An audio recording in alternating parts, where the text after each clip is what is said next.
Hello students, so welcome back to next lecture. इस lecture में हम जो रिमेनिंग पार्ट्स हैं उनको कवर करने की कोशिश करेंगे एमपी सेट 2022 के। सो हमारा क्वेश्चन फर्स्ट है, क्वेश्चन नंबर 129। तो ये क्या कहता है, what does Kohler's curve describe in relation to cloud condensation nuclei. CCN होता है, उसके रिलेशन में जो कोहेलर कर्व है वो क्या एक्सप्लेन करता है। तो ये एक्सप्लेन करता है CCN या cloud condensation nuclei concentration and particle size को भी हम इसको समझते हैं। तो जो कोहेलर कर्व है ये फंडामेंटल कॉन्सेप्ट है इन क्लाउड फिजिक्स एंड मेट्रोलॉजी, जो एक्सप्लेन करता है हाउ टाइनी एटमॉस्फेरिक पार्टिकल, जिसको हम क्लाउड कंडेंसेशन न्यूक्लियाई या CNN कहते हैं, ग्रो होता है इनटू क्लाउड ड्रॉपलेट। तो एक जो वाटर ड्रॉपलेट है वो फॉर्म हो सकता है around a particle only when surrounding air reach a certain super saturation. कोई भी पार्टिकल है जब वो उसके आसपास का जो इन्वायरमेंट है वो सुपर सैचुरेशन को रीच कर लेता है, सिर्फ उसी कंडीशन में वो वाटर ड्रॉपलेट के फॉर्म में कन्वर्ट होता है। जो वाटर ड्रॉप तो जो कोहलर्स थे उन्होंने क्या कहा, इन दोनों के बीच में रिलेशनशिप को इस्टेब्लिश किया कि जो ड्रॉपलेट का रेडियस है या फिर जो पार्टिकल साइज है और जो रिक्वायर्ड सुपर सैचुरेशन है या फिर इक्विलिब्रियम वेपर प्रेशर है, इन दोनों को कंबाइन किया और इनके जो इफेक्ट है उनको देखा। तो एक तो कर्वेचर इफेक्ट होता है और एक होता है सॉल्यूट इफेक्ट। जो कर्वेचर इफेक्ट है उसको हम बोलते हैं Kelvin effect, Kelvin effect. And second one is solute effect. Solute effect को हम बोलते हैं राउल्ट्स इफेक्ट, राउल्ट्स लॉ या फिर राउल्ट्स इफेक्ट। और इन दोनों को ही अगर हम कंबाइन कर देते हैं तो उसको हम बोलते हैं कोहलर कर्व्स। ओके, सो जो कर्वेचर इफेक्ट है या फिर केल्विन इफेक्ट है वो क्या है कि स्मॉल ड्रॉपलेट जो होती हैं वो हाईली कर्व्ड सरफेस को फॉर्म करती हैं। अगर कोई स्मॉल ड्रॉपलेट है तो उसकी जो सरफेस है, आउटर सरफेस है, वो बहुत ही ज़्यादा कर्व्ड होगी। और जो वाटर मॉलिक्यूल है वो स्केप कर सकता है मोर ईजली। जो स्मॉल ड्रॉपलेट है वो रिक्वायर होती है higher humidity to remain stable, और स्मॉल ड्रॉपलेट में क्या होगा, हायर वेपर प्रेशर भी होगा। तो क्या हुआ, साइज के साथ में स्मॉलर ड्रॉपलेट है, उसका हाई कर्वेचर सरफेस होगा और स्केप कर वाटर ड्रॉपलेट उससे मोर ईजिली स्केप कर जाएगा। स्मॉल ड्रॉपलेट है तो वो रिक्वायर करेगा higher humidity to remain stable, and जो स्मॉलर ड्रॉपलेट है वो उसकी हायर वेपर प्रेशर होगा। ओके, और जो सेकेंड इफेक्ट है सॉल्ट इफेक्ट या फिर राउल्ट्स इफेक्ट है, जो वो क्या कहेगा कि अगर साल्ट है और कोई अनदर सॉल्युबल सब्सटेंस प्रेजेंट है वहाँ पे, तो जो डिजॉल्व आयन है वो लोअर करेगा वेपर प्रेशर को, और ड्रॉपलेट की जो ग्रोथ है वो और इजी हो जाएगी। यानी कि जितना ज़्यादा सॉल्यूट होगा उतनी ही ज़्यादा इजी उसकी कंडेंसेशन हो जाएगी। ओके, इन दोनों को अगर हम कंबाइन कर दें तो उसको ही हम बोल रहे हैं कोहलर इफेक्ट। तो जो पीक है किसी भी कर्व का तो वो क्या होगा, क्रिटिकल रेडियस या फिर क्रिटिकल सुपर सैचुरेशन को इंडिकेट करेगा। और जैसे ही कोई ड्रॉपलेट क्रिटिकल पॉइंट को एक्सीड कर जाएगी तो वो क्या होगी, ग्रो करेगी रैपिडली इनटू क्लाउड ड्रॉपलेट में, ये कोहलर ने कहा। ओके, सो ऑप्शन देखें अगर हम तो डी में क्या है, डी हमारा सुपर सैचुरेशन ड्रेपर जो ड्रॉपलेट रेडियस है उसके बीच में और जो पार्टिकल साइज है उसके बीच में बताता है। तो ये हमारा जो ऑप्शन डी है वो करेक्ट हो जाएगा। ओके, या नेक्स्ट इसके साथ में जो दूसरा देखते हैं हम लोग, इसके आगे की इतनी फिजिक्स नहीं आएगी। The velocity divergence form the continuity equation. Continuity equation क्या होती है, सबसे पहले तो हम ये समझेंगे इसमें से, उसके बाद में हम लोग ऑप्शन देखते हैं। सो कंटिन्यूटी इक्वेशन होती है expression of law of conservation of mass.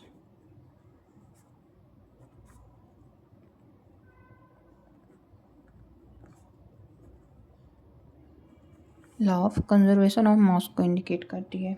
Okay, सो मास इसका मेन स्टेटमेंट क्या होता है कि मास को ना तो क्रिएट कर सकते हैं और ना ही डिस्ट्रॉय कर सकते हैं। So mass can not be created और डिस्ट्रॉयड, जो है हमारा वो कंजर्वेशन ऑफ मास है। जिसका भी कंजर्वेशन का अगर हम बोलते हैं, conservation of energy, conservation of mass, सबका लगभग सेम होता है कि ना तो हम उसको जनरेट कर पा रहे हैं ना ही उसको डिस्ट्रॉय कर पा रहे हैं। तो जनरल कंजर्वेशन की जो इक्वेशन है इसको हम यूलेरियन इक्वेशन भी बोलते हैं, यूलेरियन फॉर्म या फिर इक्वेशन भी बोलते हैं। ये क्या होती है हमारी 1/p या फिर डेल p भी बोल सकते हैं हम इसको। तो ये होती है dp/dt plus rho del u equal to 0। तो अगर ऐसी कोई भी इस पर दी नहीं हुई है ना, इसको हम अगर लें तो 1/रो dp/dt एंड प्लस इसका रो हट जाएगा, सो ये हो जाएगा del dot u equal to 0। तो हमारा जो ऑप्शन ए है ये करेक्ट हो जाएगा। ठीक है, इसको हम वेलोसिटी डाइवर्जेंस फॉर्म भी बोलते हैं। जो हमारी यूलेरियन फॉर्म है इसको हम वेलोसिटी डाइवर्जेंस फॉर्म भी बोलते हैं। तो इन दोनों ही जो टर्म है इनसे क्वेश्चन में आपसे पूछ सकता है। ठीक है, अब इसका फिजिकल मीनिंग क्या होता है। अगर हमारा जो डेल यू है वो ग्रेटर देन 0 है, सॉरी ये डेल नहीं है, डेल ऐसा होता है। तो अगर ये हमारा ग्रेटर देन 0 है तो इसका मतलब क्या है कि इस जो एयर है वो स्प्रेड कर रही है आउटवर्ड या फिर डाइवर्जेंस मोशन को शो कर रही है, डेंसिटी डिक्रीज हो रही है और मास जो है वो कंजर्व हो रहा है by reducing density.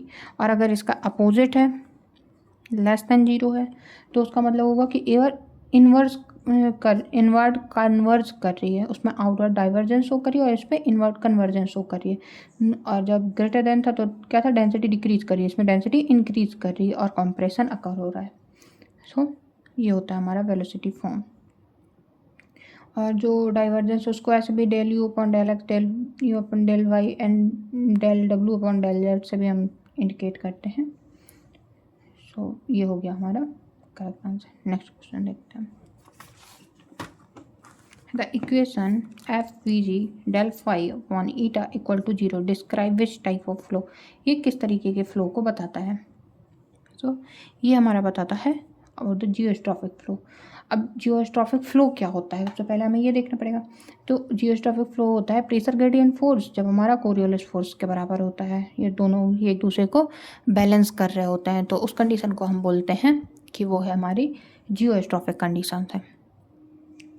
So air या फिर वाटर जब मूव करता है parallel to isobar other than directly from higher pressure to low pressure, तो उस कंडीशन को हम बोलते हैं। इस कंडीशन में क्या होता है, ये कहाँ पर कॉमन होती है, इन अपर एटमॉस्फेयर में अवे फ्रॉम अर्थ सरफेस में फ्रिक्शन निग्लिजिबल होता है। ओके, अब ये जो इक्वेशन इसमें दी हुई है, सो एफ क्या है, एफ है हमारा कोरियोलिस पैरामीटर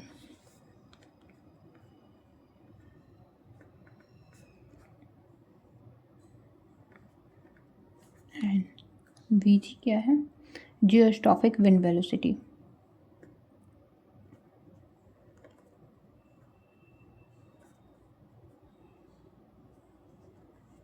एंड फाई क्या है, जियो पोटेंशियल।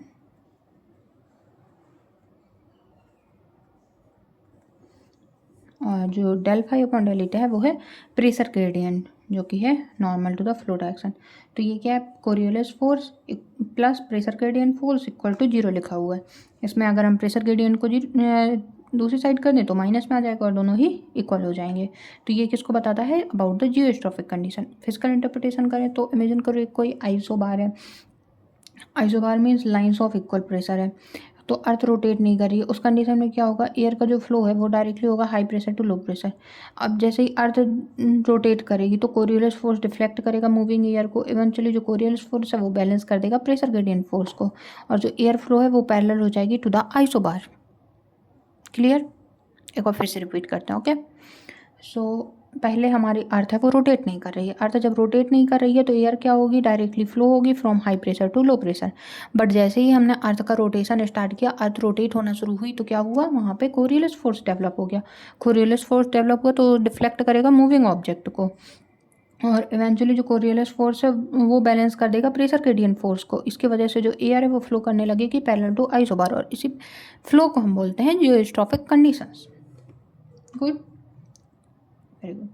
सो ये जियोस्ट्रॉफिक कंडीशंस को बताया। इंटरनल फ्लो क्या होता है, इंटरनल फ्लो रेफर करता है फ्लो जो कि इनसाइड द पाइप है, और जो चैनल्स हैं कंबाइंड स्पेस, जो स्पेस है उस पर कन्फाइंड स्पेस में कोई भी मूविंग पाइप के अंदर जो पाइप है उसके अंदर जो मूव कर रहा है।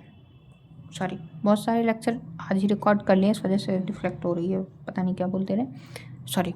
फिर से समझाते हैं आपको। इंटरनल फ्लो का मतलब क्या होता है, जब कोई भी फ्लूइड है वो मूव करता है इनसाइड पाइप के या फिर चैनल के कोई भी कन्फाइंड स्पेस के। जैसे एग्जाम्पल है हमारा जो वो पाइप होता है, पाइप से अगर वाटर को मूव कराते हैं तो वो होता है इंटरनल फ्लो। जियोस्ट्रॉफिक हमने समझ लिया। एक्सटर्नल फ्लो, जब कोई फ्लो है वो सराउंडिंग में हो रहा है ऑब्जेक्ट के, जैसे एयरक्राफ्ट के विंग्स पे, कार हैं, बिल्डिंग्स हैं, ये सारा कुछ। ओके सो अच्छा, जियोस्ट्रॉफिक फ्लो एग्जिस्ट कहाँ पे करता है, बेस्ट कंडीशन क्या होती हैं, तो वो होती है अपर ट्रोपोस्फियर पे, लार्ज स्केल वेदर सिस्टम में, मिड लैटिट्यूड में, और जहाँ पर फ्रिक्शन वीक होता है वहाँ पर। ओके तो उसको हम बोलते हैं Coriolis geostrophic. Next, which of the following formula is for pressure gradient force per unit mass. Pressure gradient force के पर यूनिट मास के लिए कौन सा फार्मूला सही है?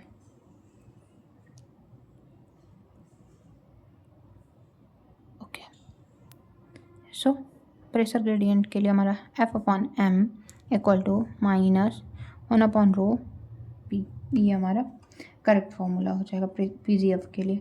प्रेशर ग्रेडियंट फोर्स क्या है? प्रेशर ग्रेडियंट फोर्स है ऐसा फोर्स जो कि लगता है due to difference in pressure between two location. और ये मोस्ट इंपॉर्टेंट है मीटियोलॉजी में। अभी हम लोगों ने देख लिया कितनी बार प्रेशर ग्रेडियंट फोर्स के बारे में बात की। सो प्रेशर जो ग्रेडियंट होता है वो ऑलवेज कैसा होता है, high pressure to low pressure. और जो फोर्स है वो रिस्पॉन्सिबल होता है इस मूवमेंट के, उसको ही हम बोलते हैं प्रेशर ग्रेडियंट फोर्स। ओके अब प्रेशर ग्रेडियंट फोर्स है क्या, रेट है जिसकी वजह से जिस रेट पे प्रेशर चेंज होता है विद डिस्टेंस। तो उसको हम बोल सकते हैं, अगर हम वन डायमेंशन में बोलें तो सीधे सीधे है dp/dx।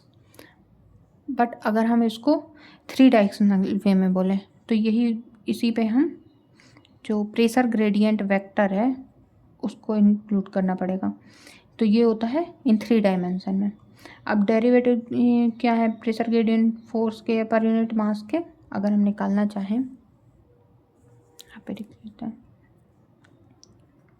F equal to minus into volume. अगर हम इसको डेंसिटी के फॉर्म में लिखें तो mass into density and volume हो जाएगा। ये दोनों फॉर्मूले हो गए, फैक्टर 1 एंड फैक्टर 2। अब हम अगर F/m 1/2 कर रहे हैं तो ये कितना आ जाएगा, P into volume and upon rho. ये वॉल्यूम और वॉल्यूम हो जाएंगे, वॉल्यूम इंटू वॉल्यूम क्रॉस हो जाएगा, तो इतना आ जाएगा। इतना किस में दिया हुआ है, ऑप्शन सी में दिया है। और ये अपोजिट है तो क्या होगा, माइनस साइन हो जाएगा। नेगेटिव साइन किसको इंडिकेट करेगा कि जो प्रेशर ग्रेडियंट वेक्टर पॉइंट्स है वो इंक्रीजिंग प्रेशर की तरफ है। ओके सो जो प्रेशर ग्रेडियंट फोर्स है वो क्या इंक्रीजिंग प्रेशर की तरह है, बट जो फ्लूइड मूव कर रहा है वो हाई प्रेशर से लो प्रेशर की ओर कर रहा है, इसलिए जो फोर्स एक्ट कर रहा है वो किस डायरेक्शन में होगा, अपोजिट डायरेक्शन में होगा। तो नेगेटिव साइन क्या है इस पर एक्सट्रीमली इंपॉर्टेंट है, आपको सेम मिल सकता है। ये देखो जैसे इस पर बिल्कुल कंफ्यूज करने के लिए लिखा हुआ, तो आपको नेगेटिव पॉइंट को पक्का याद रखना है, ठीक है। सो आई होप समझ आया होगा आपको। और इसका रिलेशन जो है जियोस्ट्रॉफिक फ्लो के लिए वो हम लोगों ने इसके जस्ट ऊपर वाले क्वेश्चन में देखा है ना। ये हमारा किस किस चीज़ के लिए इम्पॉर्टेंट है, किस तरीके से इसको वर्क कर सकते हैं, और अलग अलग यूनिट के साथ में इसका क्या क्या होता है, किस बैलेंस फोर्स को बैलेंस करेगा तो क्या होगा, ये सारा कुछ हम लोगों ने प्रीवियस लेक्चर्स में बहुत डीप में पढ़ा है। अगर आपने नहीं देखा है सो प्लीज़ जा करके देखो एक बार। Next, which statement is correct for adiabatic lapse rate और लोअर एटमॉस्फेयर। लोअर एटमॉस्फेयर में जो एडियाबेटिक लैप्स रेट है वो क्या होती है। अब लैप्स रेट क्या होती है, लैप्स रेट होती है कि किस तरीके से हाइट बढ़ने के साथ में इंसान में टेम्परेचर में चेंज आ रहा है, उसको हम लैप्स रेट बोलते हैं। अब जो लैप्स रेट है तो मोस्ट ऑफ द जो एटमॉस्फेरिक फिनोमिना वाली बुक्स हैं, जो हमारी मेट्रोलॉजिकल बुक्स हैं, इनमें क्लाइमेटोलॉजिकल बोल सकते हैं हम लोग, क्योंकि हम तो मोस्टली क्लाइमेट ही पढ़ते हैं ना मौसम वाले में। सो उसमें क्या होता है, जब भी नॉर्मल एडियाबेटिक लैप्स रेट के बारे में लिखा होता है तो उसको हम कौन सा मानते हैं, मॉइस्ट और सैचुरेटेड नहीं लिखा हो तो उसको हम ड्राई एडियाबेटिक लैप्स रेट मानते हैं। ड्राई एडियाबेटिक लैप्स रेट या DALR मानते हैं, जो कितनी होती है 9.8 डिग्री सेंटीग्रेड होती है। और कंसीडर क्या किया जाता है, इसको कांस्टेंट कंसीडर करते हैं। इसके अलावा जो मॉइस्ट एंड जो सैचुरेटेड एडियाबेटिक लैप्स रेट होती हैं उनमें वेरिएशन आता है। तो हम ड्राई एडियाबेटिक मानेंगे, क्यों? क्योंकि इस पे हमने कुछ भी नहीं दिया है। तो करेक्ट कौन सी होगी कि जो लैप्स रेट है वो कांस्टेंट होती है इन लोअर एटमॉस्फेयर। अगर यहाँ पे ड्राई एडियाबेटिक या फिर खाली एडियाबेटिक लैप्स रेट की जगह सैचुरेटेड या मॉइस्ट होता तो ये चेंज हो जाता, क्योंकि जो एडियाबेटिक लैप्स रेट है वो ए करेक्ट हो जाएगा। और अगर हम उस तरीके से माने तो मॉइस्ट एडियाबेटिक लैप्स रेट किसके साथ वेरी करती है? Temperature, pressure, water vapour content, latent heat release के साथ में, जो होती है मोस्टली 4 to 7 डिग्री सेंटीग्रेड के बीच में होती है। तो ये वेरी करती रहती है। सो एडियाबेटिक लैप्स रेट मतलब ड्राई एडियाबेटिक लैप्स रेट जो कि 9.8 होगी, और dry adiabatic lapse rate constant होती है। मॉइस्ट एडियाबेटिक लैप्स रेट अगर पूछता है तो वो वेरिएबल होगी, 4 to 7 डिग्री सेंटीग्रेड होगी। गुड, चलो नेक्स्ट क्वेश्चन देखते हैं। नेक्स्ट है conveyor belt illusion is generally used to describe. Conveyor belt illusion है वो किसके लिए यूज करते हैं? वो हम यूज करते हैं फॉर ओशियन सर्कुलेशन। अब ग्लोबल ओशियन कन्वेयर बेल्ट होता क्या है पहले हम उसको देखते हैं। सो कन्वेयर बेल्ट का मतलब क्या होता है? ये होता है मेनली यूज होता है हमारा ग्लोबल ओशियन कन्वेयर बेल्ट के लिए यूज होता है, और इसको थर्मोहेलाइन सर्कुलेशन भी बोलते हैं हम। थर्मोहेलाइन सर्कुलेशन या मेरिडियनल ओवरटर्निंग सर्कुलेशन, MOC भी बोलते हैं इसको। ये ग्लोबल स्केल पे मूवमेंट करता है ओशियन वाटर को, जो ड्रिवन होता है bye difference in temperature and जो इसकी सैलिनिटी है। तो टेम्परेचर से इसका थर्मो है और सैलिनिटी की वजह से इसको हेलाइन जोड़ा गया है। जो थर्मोहेलाइन सर्कुलेशन भी इसमें होता है। में जो कोल्ड सॉल्टी वाटर होता है वो सिंक करता है कहाँ पे? नियर पोल रीजन में, जैसे कि नॉर्थ अटलांटिक ओशियन है यहाँ पे, और फिर डीप ओशियन में फ्लो करता है। सो डेंस वाटर ट्रैवल करता है थ्रू डीप ओशियन वेसन, फिर उसके बाद अपवेलिंग होती है। तो जो डीप वाटर इवेंचुअली राइज करता है in other parts of world ocean, और फिर सरफेस रिटर्न फ्लो होता है। फिर वार्म सरफेस करंट रिटर्न होती है, वाटर फ्लो होता है इन हायर लैटिट्यूड, और जब वो फ्लो होता है उसके बाद में वो दोबारा सिंक होता है। तो क्या हुआ? जो कोल्ड साल्टी वाटर था इसने क्या किया? सिंक कर गया। सिंक करने के बाद जो डीप ओशियन है वहाँ पे वो फ्लो हुआ। तो डीप ओशियन फ्लो हुआ। जब डीप ओशियन में फ्लो हो चुका तो उसके बाद में ऊपर की तरफ आया। ऊपर आया तो उसकी अपवेलिंग हुई। अपवेलिंग में जो डीप न्यूट्रिएंट रिच वाटर था वो ऊपर की तरफ आया, और ऊपर आने के बाद क्या हुआ? सरफेस पे उसका फ्लो हुआ, और जब वो सरफेस पे फ्लो होता रहा वो फिर से ठंडा हो गया और वो फिर से नीचे आ जाएगा। इस तरीके से ये एक कन्वेयर बेल्ट की तरह से रिसेम्बलेंस शो करता है। अब ये इंपॉर्टेंट क्यों है ग्लोबल कन्वेयर बेल्ट? तो ये डिस्ट्रीब्यूट करता है हीट को अराउंड द अर्थ, इन्फ्लुएंस करता है क्लाइमेट को, ट्रांसपोर्ट करता है न्यूट्रिएंट्स को, अफेक्ट करता है मैराइन इकोसिस्टम को, और हेल्प करता है टू रेगुलेट एटमॉस्फेरिक CO2 को। इसके लिए ये हमारा इंपॉर्टेंट है। ओके, सो करेक्ट आंसर क्या हो जाएगा हमारा? For the ocean circulation. अब अदर ऑप्शन देखिए तो एयर मोशन। एयर मोशन क्या रेफर करता है? विंड और एटमॉस्फेरिक फ्लो को। और लोग जो मेट्रोलॉजिस्ट हैं वो समटाइम यूज़ करते हैं कन्वेयर बेल्ट टर्मिनोलॉजी को साइक्लोन स्टडीज़ के लिए, जो warm conveyor belt and cold conveyor belt है। बट जनरली हमारा MCQ में ही होता है ये, और हम ओशियन सर्कुलेशन को ही करते हैं। एटमॉस्फेरिक सर्कुलेशन में क्या इन्वॉल्व होता है?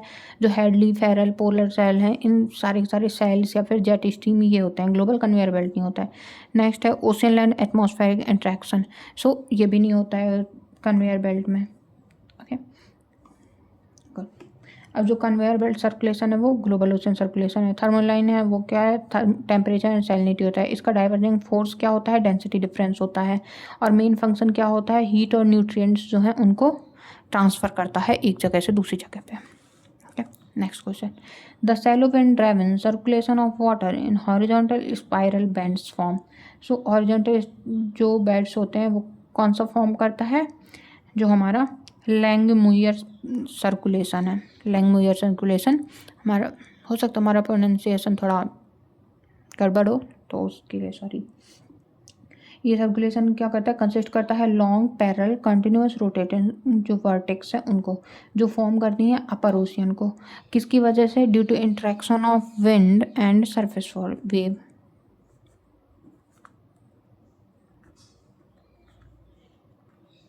विंड एंड सरफेस वेव को। और ये वॉर्टेक्स क्या करती हैं? क्रिएट करती हैं हॉरिजॉन्टल स्पाइरल बैंड्स को। ठीक है। और सबसे पहले इसको जो इरविंग लैंगुलर थे उन्होंने डिस्क्राइब किया था, इसकी वजह से उनकी रिस्पेक्ट में नाम दिया गया था।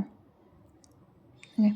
सो ये इमेजिन कैसे इनको हम कैसे सोच सकते हैं, इमेजिन करो कि कोई भी विंड है वो ब्लो कर रही है स्टेडली अक्रॉस द ओशन, तो वाटर क्या होगा, ओरिजिन करेगा इनटू पैरेलल रोटेटिंग सेल, कुछ ऐसे तरीके से रोटेट करती हुई पैरेलल सेल्स की तरह वर्क करेगा।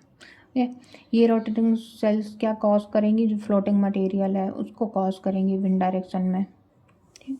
तो ये हमारा मोस्टली इसमें आपको क्या याद रखना है, जो हॉरिजॉन्टल स्पाइरल बैंड्स हैं, हॉरिजॉन्टल स्पाइरल बैंड किस में फॉर्म होते हैं, तो हमारे लेंगुलर में। अदर ऑप्शन देखें तो अपवेलिंग सर्कुलेशन, अपवेलिंग किस में आकर्ष होती है, जब डीपर वाटर राइज करता है सरफेस पे, इसमें nutrient rich water, high biological productivity होती है, जिसकी वजह से और कॉमन है along west coast of continent, जो वेस्ट कोस्ट है उन पे होता है मोस्टली, और हॉरिजॉन्टल स्पाइरल बैंड नहीं बनते हैं। नेक्स्ट है इकमान स्पाइरल, इकमान स्पाइरल या इकमान सर्कुलेशन कब प्रोड्यूस होता है, due to wind stress and Coriolis force. Northern hemisphere में जो सरफेस वाटर है वो 45 डिग्री राइट की ओर मूव कर जाता है, और जो करंट डायरेक्शन वो चेंज होती है विद द डेप्थ और क्रिएट करती है इकमान स्पाइरल को।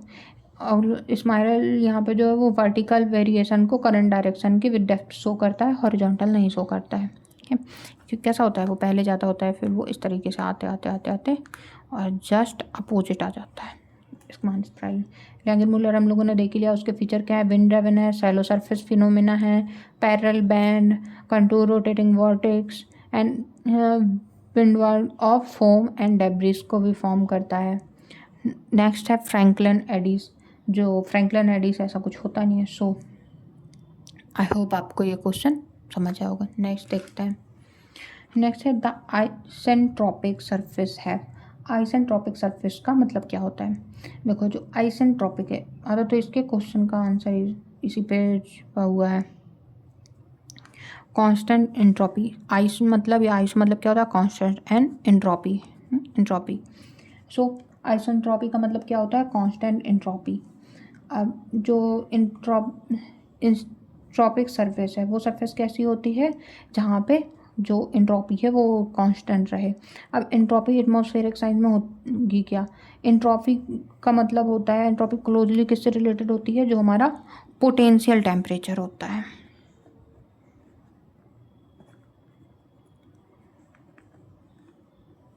पोटेंशियल टेम्परेचर है उससे क्लोज रिलेटेड होती है। तो इसका फॉर्मूला भी होता है फॉर ड्राई एटमॉस्फेयर, जब होता है तो वहाँ पे हमारी एंट्रोपी कैसे वेरी करती है, theta equal to T P naught by P की power R upon C P, जहाँ टी टेम्परेचर है, कैपिटल पी प्रेशर है, एंड पी नॉट क्या है, रेफरेंस प्रेशर, जो कि यूजुअली हम 1000 हेक्टोपास्कल लेते हैं। ठीक है। सो पोटेंशियल टेम्परेचर वो कंजर्व होता है ड्यूरिंग एडियाबेटिक प्रोसेस, और जो सरफेस है कांस्टेंट पोटेंशियल टेम्परेचर की, उसको ही हम बोलते हैं आइसेंट्रोपिक। तो या तो कांस्टेंट एंट्रोपी आया, बहुत अच्छा है, उससे ही समझ आ गया, बट इसको हम और क्या बोल सकते हैं, जो आइसेंट्रोपिक सरफेस है, constant potential temperature surface, constant potential temperature surface. Okay. अब ये सरफेस इंपॉर्टेंट क्यों होती हैं, ये यूज किस में होती हैं, एक तो स्टडी करने में एयर मास का जो मूवमेंट है उसको स्टडी करने में, एनालाइज करने में एटमॉस्फेरिक सर्कुलेशन को, ट्रैक करने में transport of moisture and pollution को, और अंडरस्टैंड करने में लार्ज स्केल जो वेदर फिनोमेना है उनको। अगर अदर ऑप्शन देखें तो कांस्टेंट प्रेशर, कांस्टेंट प्रेशर क्या है, सरफेस कांस्टेंट प्रेशर की होगी तो उसको हम बोलेंगे isobaric, isobaric surface. Constant temperature, अगर कोई सरफेस कांस्टेंट टेम्परेचर की है तो उसको हम बोलेंगे आइसोथर्मल। एग्जाम्पल 20 डिग्री सब जगह हो या फिर 0 डिग्री सब जगह हो। फिर कांस्टेंट एंथैल्पी, ये क्या होगा, आइसेंथैल्पिक प्रोसेस या फिर आइसेंथैल्पिक सरफेस होगा। तो इस तरीके से हम, आइसो का मतलब होता है हमारा कांस्टेंट। सो नेक्स्ट क्वेश्चन देखते हैं।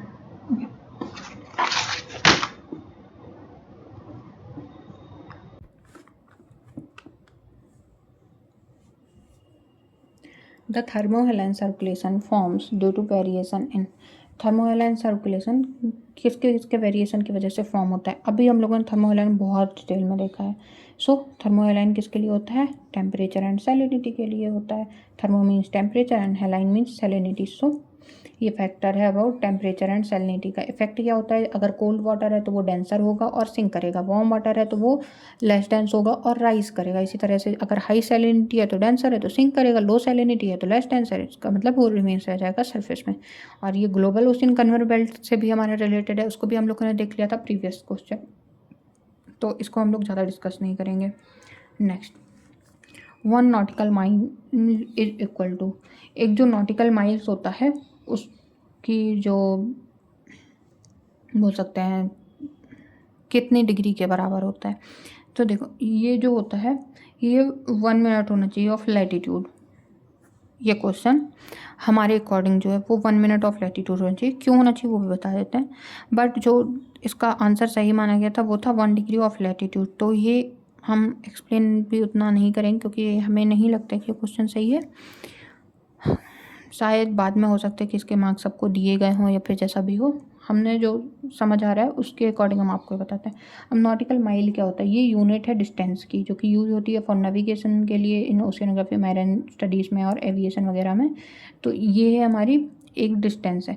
1 नॉटिकल माइल मतलब होता है 1 मिनट ऑफ लैटिट्यूड, क्योंकि 1 डिग्री मतलब कितना है 60 मिनट है, और जो 1 मिनट है लैटिट्यूड में वो क्या होता है 1852 मीटर, और 1 नॉटिकल माइल का मतलब भी होता है 1852 मीटर। तो इसकी वजह से ये 1 मिनट ऑफ लैटिट्यूड होना चाहिए। ओके, तो ये हो गया। अब 1 डिग्री लैटिट्यूड जैसे इसमें दिया, 1 डिग्री लैटिट्यूड का मतलब कितना होता है 111 किलोमीटर होता है। ओके, सो ये नहीं होना चाहिए आई थिंक, जहाँ तक हमें ये क्वेश्चन समझ आ रहा है। नेक्स्ट क्वेश्चन देखते हैं। The geostrophic approximation is the balance between, geostrophic approximation जो है वो किस किस चीज़ के बीच में बैलेंस होता है। तो बैलेंस होता है Coriolis force and pressure gradient force. सोचो कितनी बार जियोस्ट्रॉफिक करंट से क्वेश्चन आया है। ठीक है, Coriolis force and pressure gradient के बीच में रिलेशन होता है, लोगों ने अभी तक कम से कम 20 बार ये टर्म यूज किया होगा। मैथमेटिकल फार्मूला भी हम लोग इसका प्रीवियस क्वेश्चन में देख चुके हैं। तो इसका जो फिजिकल मीनिंग है वो क्या होता है कि विदाउट कोरियोलिस फोर्स जो एयर है वो मूव करती है directly from high pressure to low pressure, और जैसे ही इस पर एयर रोटेट हो, जैसे ही अर्थ रोटेट होती है एयर डिफ्लेक्ट होती है ड्यू टू कोरियोलिस फोर्स, और इवेंचुअली जो कोरियोलिस फोर्स है वो बैलेंस करता है प्रेशर ग्रेडियंट फोर्स को, और वो पैरेलल मूव करता है टू द आइसोबार्स। ओके, और कंडीशन होती है इसके लिए कि फ्रिक्शन निग्लिजिबल होना चाहिए, लार्ज स्केल मोशन होना चाहिए, अपर एटमॉस्फेयर में होगा और मिड लैटिट्यूड में होगा। ओके, सो ये हो गया हमारा कोरियोलिस फोर्स। इसके अलावा हाइड्रोस्टैटिक बैलेंस होता है। हाइड्रोस्टैटिक बैलेंस किसमें होता है, ग्रेविटी एंड प्रेशर ग्रेडियंट में होता है। जियोस्ट्रॉफिक किसमें है, कोरियोलिस एंड प्रेशर ग्रेडियंट में है। साइक्लोस्ट्रॉफिक सेंट्रीफ्यूगल एंड प्रेशर ग्रेडियंट में है, और gradient wind pressure gradient Coriolis and centrifugal में है।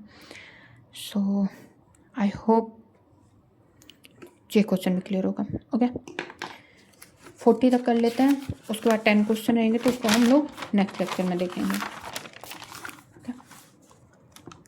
सो the dissolve salts in earth ocean are principally derive from, तो कहाँ से डेराइव होते हैं जो सॉल्ट्स होते हैं एटमॉस्फेयर में, वो किस चीज़ से डेराइव होते हैं, वो डेराइव होते हैं हमारे जो वेदरिंग है कॉन्टिनेंटल रॉक्स की, उनसे। जो ओरिजिन है सॉल्ट का इन ओशियन वो किस तरीके से, सबसे ज़्यादा कौन सा है, तो chloride, sodium, sulphate, magnesium, calcium, potassium, इस तरीके से ऑर्डर में चलते हैं। अब क्या होता है, वेदरिंग होती है रॉक्स की, तो जो रेन वाटर है वो कंडेंस करता है CO2 को, जो कि फॉर्म करता है वीक कार्बोनिक एसिड को फॉर्म करता है, और ये जो एसिड है ये रॉक में एक्ट करता है जिसकी वजह से डिसॉल्व होता है। अब रॉक की वेदरिंग किस तरीके से होती है, अगर आपको वो देखना है तो आप सेडिमेंटोलॉजी के लेक्चर्स को रेफर कर लीजिएगा, उसमें हमने वेदरिंग बहुत अच्छे से केमिकल फिजिकल बताई हुई है। तो वो क्या करेगा, रिवर्स, अब उस जो सॉल्यूशन बना है रिवर उसको कैरी करेगी, कैरी करके ओशियन पे लाएगी, ओशियन में उनका एक्युमुलेशन होगा, और एक्युमुलेशन जब मिलियंस ऑफ ईयर होगा तो वहाँ पे सॉल्ट बनेगा। ओके, सो जो वेदरिंग है उससे हमारा सॉल्ट, कॉन्टिनेंटल रॉक्स की वेदरिंग है उनसे हमारा सॉल्ट जनरेट होता है। तो मैराइन बायोलॉजिकल एक्टिविटी, मैराइन जो ऑर्गेनिज्म है वो इन्फ्लुएंस करते हैं न्यूट्रिएंट साइकिल को और कार्बोनेट फॉर्मेशन को, जैसे कोरल रीफ्स एयर फॉर्मेशन है, बट ये प्रिंसिपल सोर्स नहीं होते हैं डिजॉल्व जो साल्ट्स हैं उनके। Atmospheric deposition, dust and aerosol है वो ऐड कर सकते हैं कुछ मटेरियल को ओशन में, बट प्राइमरी ड्राइवर नहीं होते हैं। इसी तरह से नहीं हो गया। नेक्स्ट है eruption of under sea volcanoes. तो इरप्शन जो अंडर सी वॉल्केनोस है वो हाइड्रोथर्मल वेंट या सबमेराइन वॉल्केनो वो भी कंट्रीब्यूट करते हैं, बट प्रिंसिपल ड्राइवर्स वो भी नहीं होते हैं। इंपॉर्टेंस क्या है इसकी? सो वेदरिंग के प्रोडक्ट जो होते हैं वो होते हैं, जैसे रॉक साल्ट है वो हमारी सबसे पहले रॉक थी, रॉक का वेदरिंग रिवर ने किया, रिवर के बाद में वो ओशन में है, तो ओशन सॉल्ट की तरीके से वो हमारा डिसॉल्व के या फिर स्टेबल होकर के रह गया। ओके, नेक्स्ट क्वेश्चन 41 से लेकर के 50 तक हम लोग नेक्स्ट लेक्चर में देखते हैं। Okay, so thank you so much for watching this video lecture and very best for your examination.